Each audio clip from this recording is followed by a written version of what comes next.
Hey guys, Victoria here and welcome back to my channel, and in today's video I'll be sharing all the tips on how you can get A+ for your English paper in SPM. I'll be going through the format of the paper really briefly, but I'll be focusing mostly on the essay part, like how you can write an essay that will give you that A+. And also at the end of this video, I'll be sharing some proverbs and inspirational quotes that I actually prepared for my past English exam.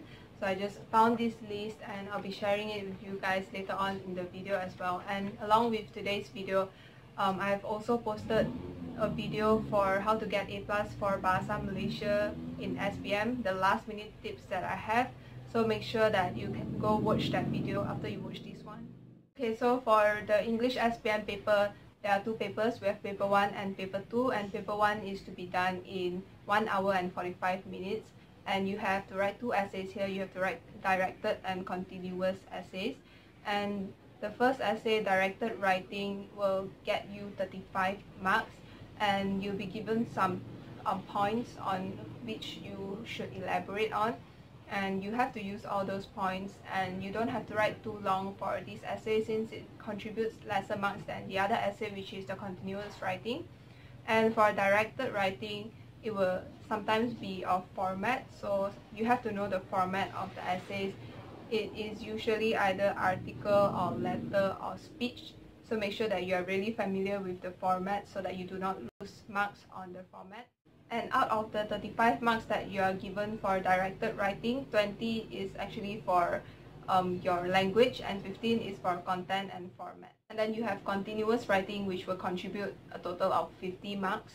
And you have to choose only one question out of the 5 that you'll be given. So there are different types of essay that you can write.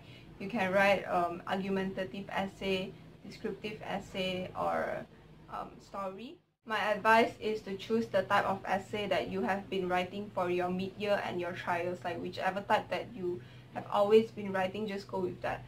Don't suddenly change the type of essay that you choose. Like if you usually write argumentative essays, then just go with that.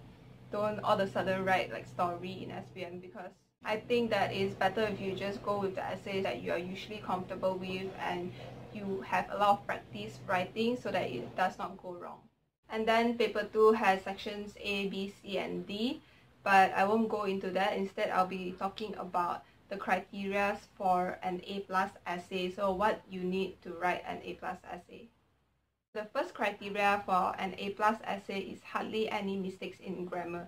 So this includes spelling and punctuation. So definitely after you write that essay, we read it a few times and try to detect any mistakes that you have. And usually I have around 10 minutes to go through my essay because I'm trying to utilize most of my time to write more and better. So I usually only have 10 minutes, but really use that last 10 minutes to read through everything. And you might be making spelling mistakes because you're thinking faster than you can write. So that's when spelling mistakes happen. So definitely go back and just cut and then correct it on top. As simple as that. Sometimes we might even be using abbreviations without realizing it because we use it in text so much. Like instead of writing because, we write BC or things like that, right?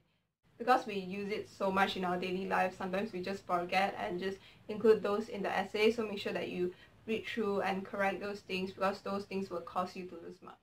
And the second criteria of an A+ essay is the effective use of varied sentence structures.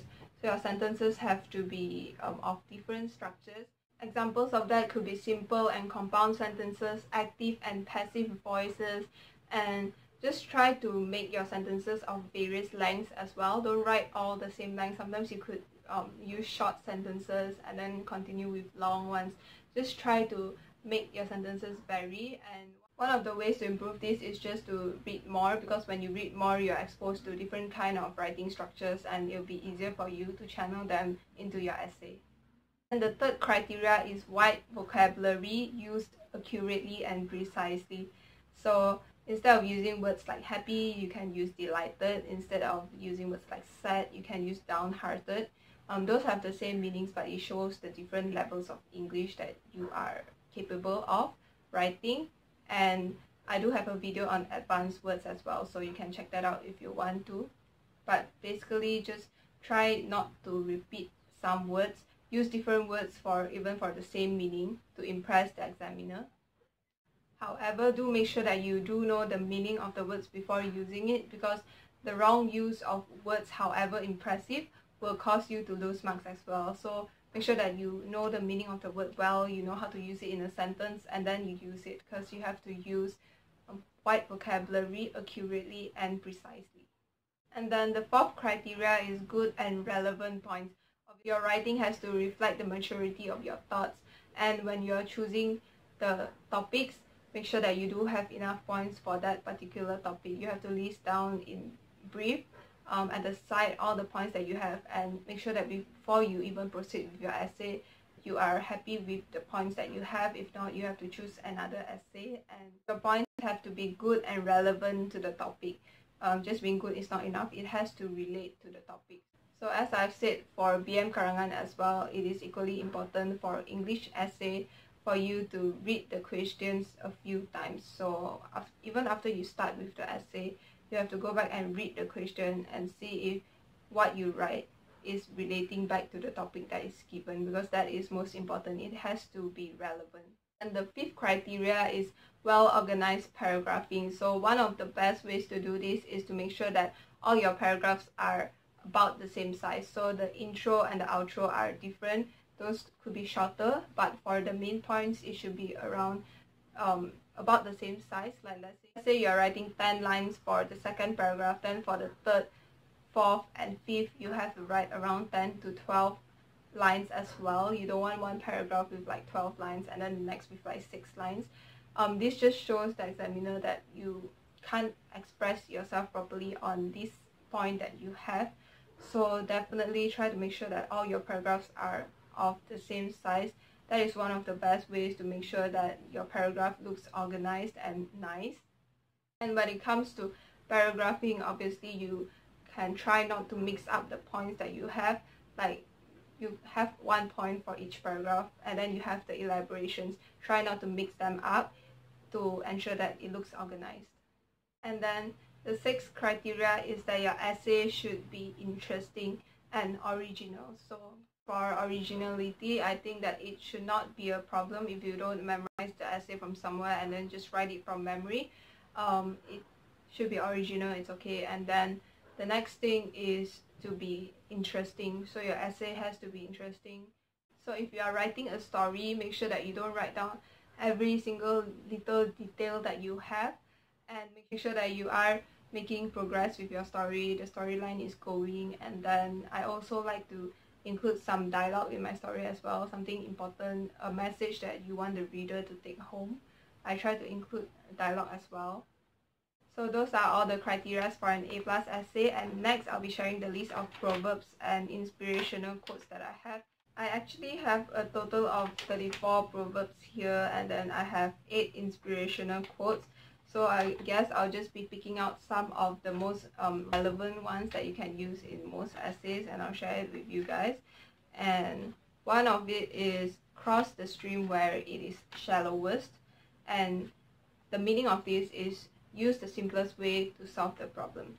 And how you can include it into your essay is you're writing something about suggesting something maybe, and then you can write, let's just cross the stream where it is shallowest and do this. You get what I mean? Use it as a suggestive way. The second one is nothing ventured, nothing gained. And this means that if you do not go out and work hard for something, you will not have it. If you stay at the same position, you will not have what you want to have. So it's called nothing ventured, nothing gained. And then the third one is every cloud has a silver lining. So every bad thing has a good, like some kind of good things will eventually come out from something bad. Every cloud has a silver lining. Number 4, when there is a will, there is a way. So when you really want something, you will find a way to do it. And number 5 is a trouble shared is a trouble halved. So this means that when you share your troubles with other people, you feel better. Number 6 is give credit where credit is due, which means that you have to appreciate what someone else is doing for you. And I have this long list here, but I don't think I'll go through every single one. I'll just be like taking a picture of all these, and then I'll place it somewhere at the end of this video so that you can screenshot it and like use it if you want to. And then for inspirational quotes, there are 8. I'll just do that as well, put it at the end of this video. But I've included some like really famous quotes by Abraham Lincoln, "Whatever you are, be a good one," and by Thomas A. Edison. I have not failed. I've just found 10,000 ways that won't work. So I'll just like leave a picture of this at the end of this video. I hope that it'll be clear enough for you guys. That is all the tips that I have on how to score A+ for your English paper in SPM, and I focus mostly on essays and on proverbs that you can use for your essay. Anyway, I hope that this video has been useful to you. I'm planning to film videos for almost all the subjects leading up to SPM, so if you haven't subscribed to my channel yet, then you should definitely subscribe down below so that you can get notified whenever I post new videos. And remember to watch my BM video, which I have posted along with today's video. If you haven't already, check that one out too. I also have videos on like idioms, quotes, and advanced words that you can use in your essays, and I'll be leaving links in the description box below if you guys want to watch that. So that's all for today's video. Thank you for watching, and I'll see you guys in my next video.